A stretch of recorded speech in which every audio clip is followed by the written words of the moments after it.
I was on the way to Florida and had my mom with me.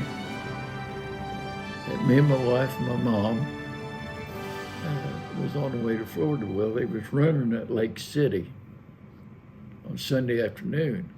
This was Saturday, and I said, Mom, she never seen me race. My dad never seen me race. No. Really? No. Your parents didn't go watch you race? No. Why not? They they didn't didn't care. believe in it. Okay. They didn't believe in it. They was real religious. Okay. Real religious. So anyway, I didn't have a ride. But I told my mom, I said, we're going to stop in Lake City, Florida, and go to the races. I said, is that okay? And she said, I don't care. Okay. And I think she was about 75 then. Curiosity got the best of her, I Yeah. guess. And anyway, we did. We stopped. Lake City Speedway had a tiers where you could park your car and watch from your car, so she wouldn't have to get out. So I paid the extra $10, I think it was. So I got them all situated and went down to the sign in at the pits. But you didn't have a ride. You said. No, I had no ride. Okay. I didn't even have a clue of a ride. I had a helmet bag though. Back in the day. Yeah. And so I went down there to sign in, and I signed in. And I know this lady was signing this in. She said, you're not driving? And I said, no, ain't got no ride. She said, there's a car over there that don't have a driver. You might go talk to him. I said, okay, because I know her pretty well. And I said, well, thanks. I'll go talk to him. So she told me what number it was, number 86. So I go over and I find it. And so I walked up there and I said, you own this car? He said, yeah. I said, well, they tell me you don't have a driver yet. And he said, well, and all this time I had full beard then. All this time he was looking me up and down. White hair like you got there. And he's looking me up and down, you know, because I look like I'm pretty old. And this was in 79. He said, well, he said, Kenny Schrader's supposed to be here to drive it, but he may not make it. He said, last we heard, he may not be able to get here. You ever met Kenny Schrader? Oh, yeah, we're good friends. I was hoping you were. Yeah, we're good friends. I said, well, I'll be walking around here. I said, if you need a driver, look me up. And I turned around and started to walk off. And he said, hey, he said, what's your name? I said, Alan Barr. And he said, that's good enough. Get your stuff. He had heard your name. Yeah.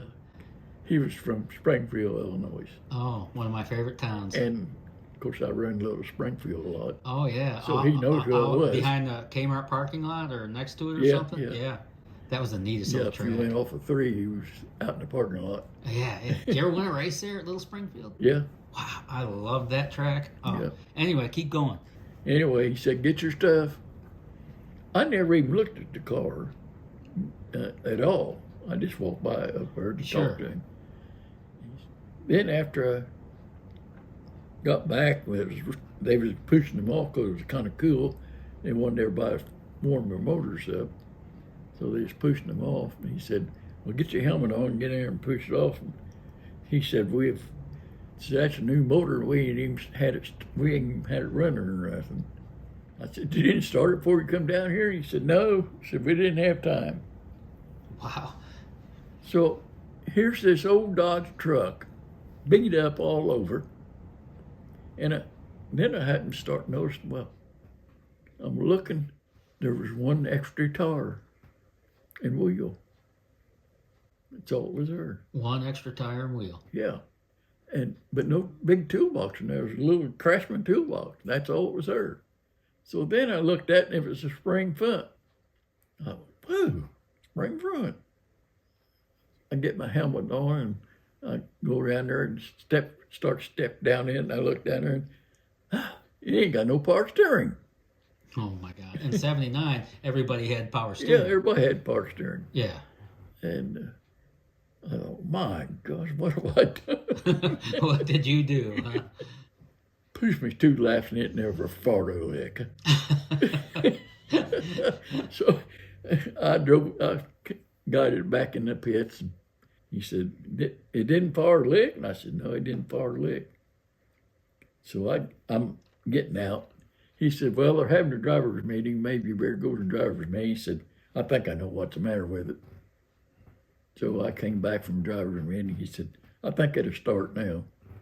I thought I ought to just say I ain't going to drive it and walk away.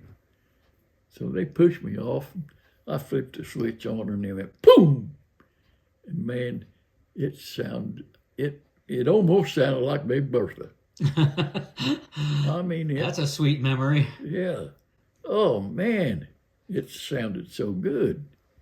I couldn't believe how good it sounded. So they throwed the green for hot laps, and my God, first time I stood on it was rocking. Came to life. Yes. Yeah. Came to life big time. Oh, now I'm kind of interested.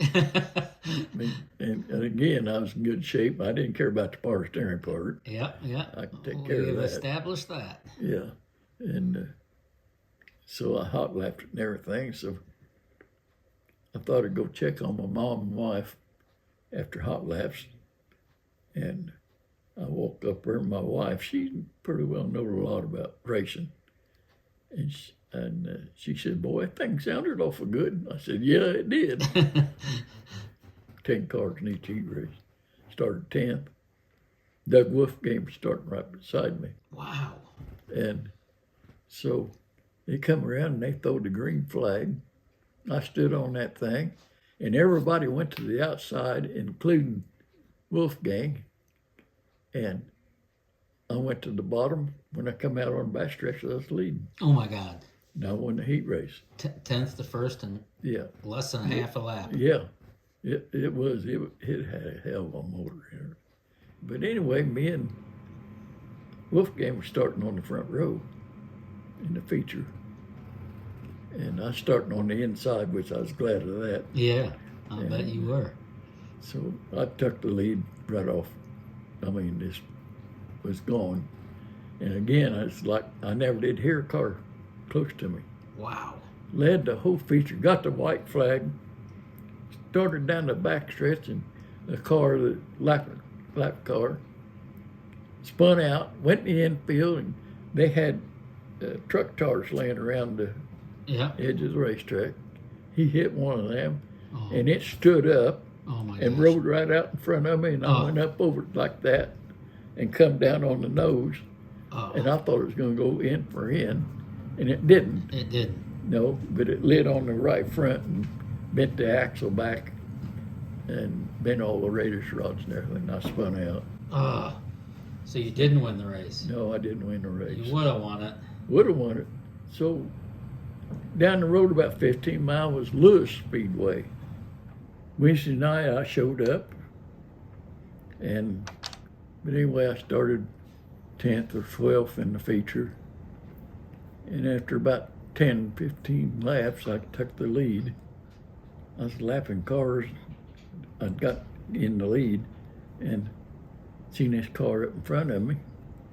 And I was watching where he was running at, so when I got to him, I could know where to go. He was running outside. Okay. So when I got up there, I got the white flag, went down there in 3, was going to go under him, and went under him. And just as I went under him, he turned left and come right down across my front end. Oh, no. Knocked the axle out from under it again. Spun out. So that was it. So the old guys said, well, Volusia County's running Sunday. Said, you want to drive it there? And I said, yeah, sure. I said, we're going to have very good luck. We've led 2 features out and ain't finished one. To Volusia County on Saturday or Sunday afternoon, I woke up and they'd already unloaded the car and everything. And this old man had owned that. He said, you got one more chance.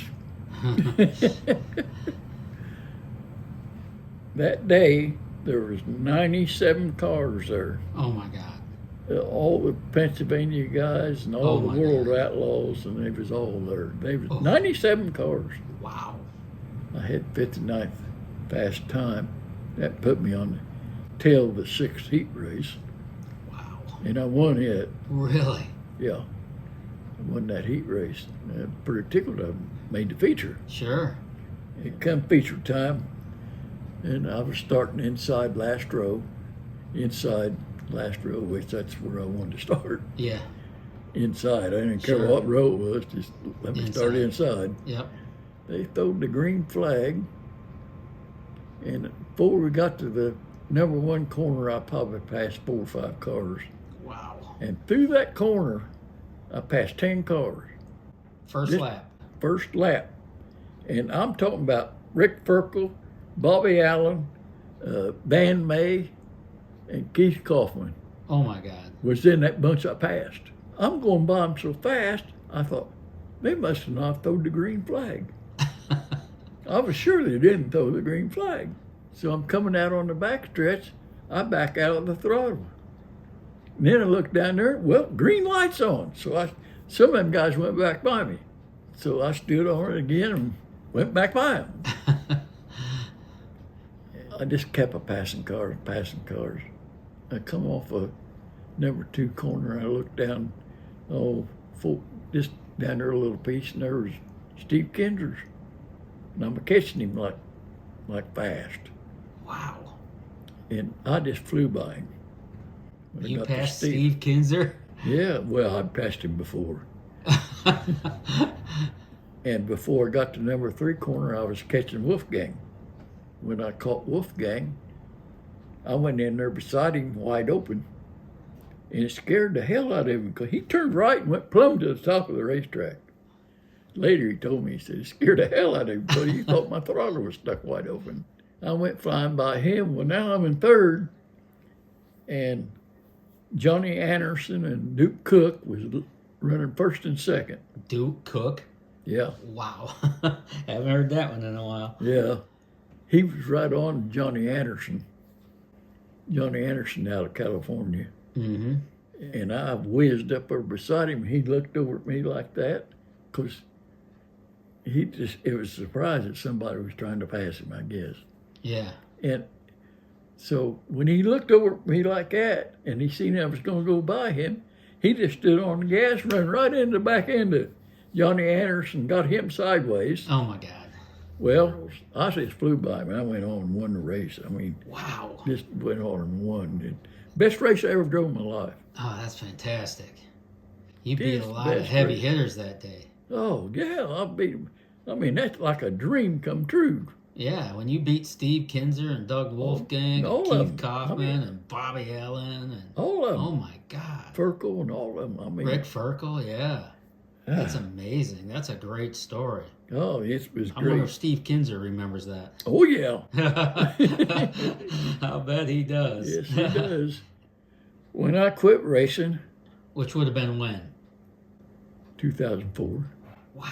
So you went from like 1953-ish to 52. 2052 to 2004. Yeah. That's amazing. But I quit on a good note. I quit winter. Don't tell me you won your last race. Yeah. You gotta be kidding me. You won the last race you competed in? Yep. Where was that at? Lawrenceburg. Wow. It was modified. I was going to tell you. Okay. I quit that car right over there, that picture right over. Mm-hmm. That's the last sprint car race I won. It's Keith Ford standing there. Oh, okay. That was in 97 Oh, when I okay. quit sprint cars. I see. And then you started doing the open wheel modifieds. Yeah. Yeah. It was in a modified when I quit. Did you retire right then on the spot? Yeah. And did you announce your retirement in Victory Lane, or you just said that's it? My son come running over to, because after I got out, he'd usually get in the car and take it back to the pits or something. After I got out and was standing there and holding a checkered flag, and he come walking up there. I said, "Well, that's it." He said, "What? What do you mean?" I said, "I just quit." I like it. Going out of winter. That's the way to do it. Yep. You didn't miss it when you walked away? Oh yeah, terrible. Terrible. Still do. Still do. Yeah. Still do. Still do after all these years. Yeah. You still miss it. But after about 2 or 3 weeks, I thought, well, I'll go down to Lawrenceburg and watch.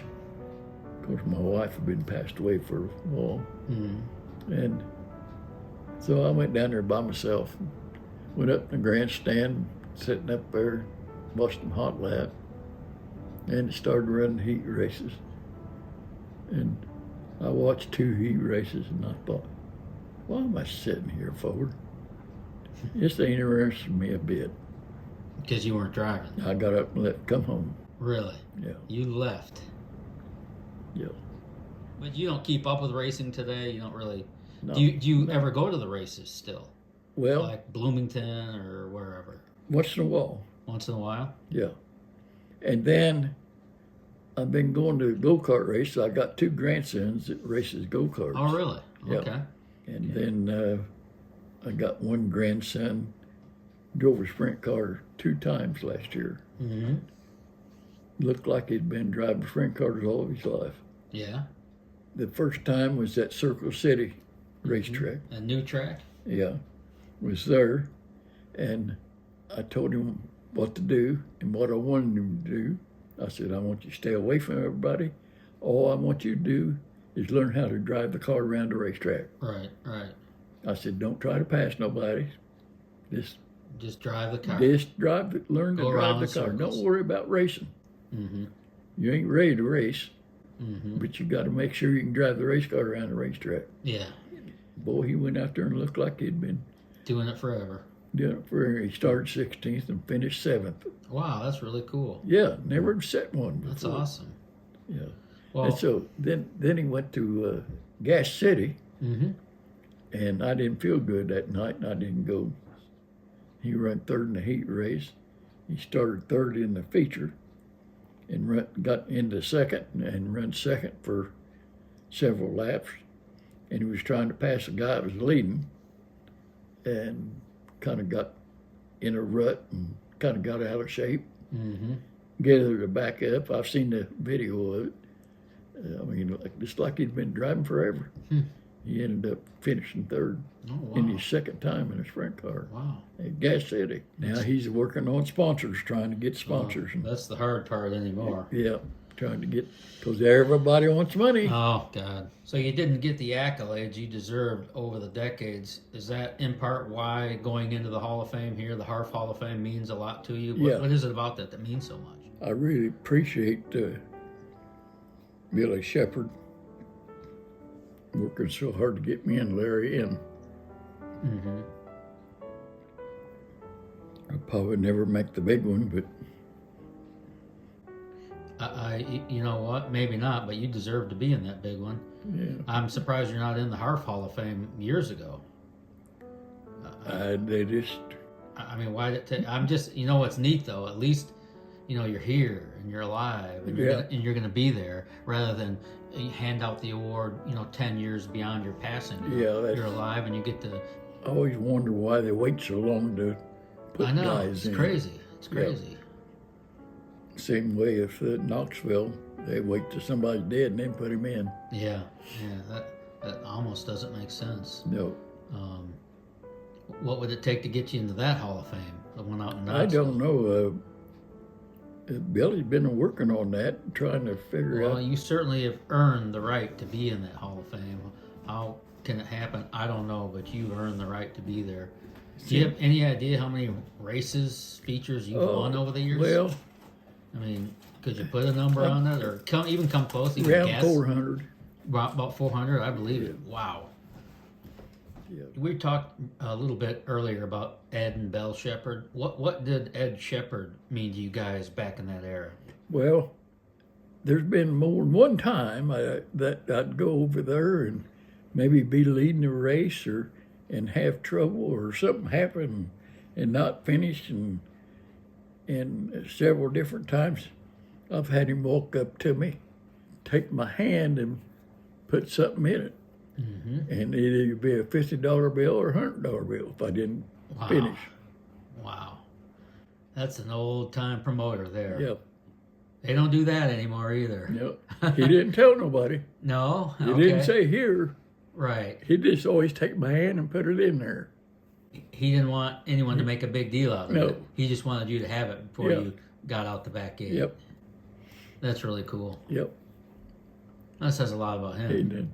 He done that several different times for me. I bet you're, even though he didn't broadcast it, I bet you're not the only driver he helped. Oh, I know he wasn't. Yeah. I know he helped others. Yeah. Yeah. Yeah. And sometimes it wouldn't look like there were 10 people on the hill, but yet, and I said something to him about it one time. He gave me a $100 bill because I'd been leading a 50 lapper and the rear end went out. He come over and slipped me that 100, and I said, Ed, how can you do that? I said, there ain't no crowd on the hill. He said, well, a concession pays for it. Wow. Bell's pork loin sandwiches paid for it. I know they were famous back in the day. Yeah, it was. Boy, they was good too. Oh man, I'd like to have one. That sounds so good.